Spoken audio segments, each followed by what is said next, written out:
We all know that the railway is a place of increased danger, but there are very curious specimens among people who strive to put something on the rails.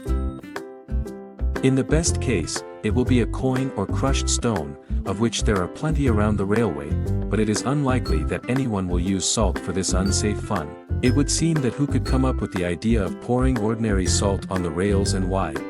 It turns out that in the old days robbers robbed whole trains with the help of salt. For example, in Alabama, USA, gallows are installed along the railroad, and if the sheriff caught a person red-handed who poured salt on or near the rails, then he had the right to hang the violator immediately without trial. Oddly enough, this law has not yet been repealed in Alabama. But, of course, no one is hanging anyone anymore. How robbers used to rob trains with salt.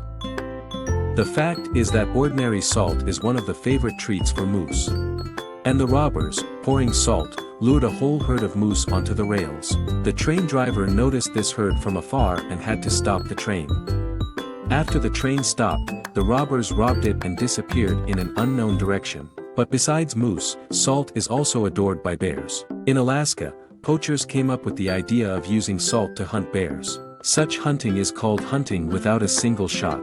Salt also crumbles onto the rails, the bear licks it off, and as a result of low temperatures, the bear's tongue sticks to the metal.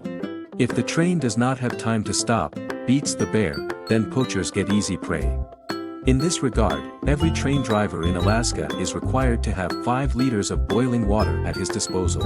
And if suddenly he meets a bear on his way with his tongue frozen to the rail, then he is obliged to stop the train and help the bear free himself with boiling water. However, not every driver will have the courage to approach an already dissatisfied beast, and even pour boiling water on the rails around his tongue. Who knows how such a disservice can end? Especially if there is another bear somewhere nearby. Therefore, if you find yourself near the railway with a pack of salt in your hands, do not try to pour salt on the rails, it can attract wild animals to them. And in general, it is forbidden to put anything on the rails, because this can lead to irreversible consequences.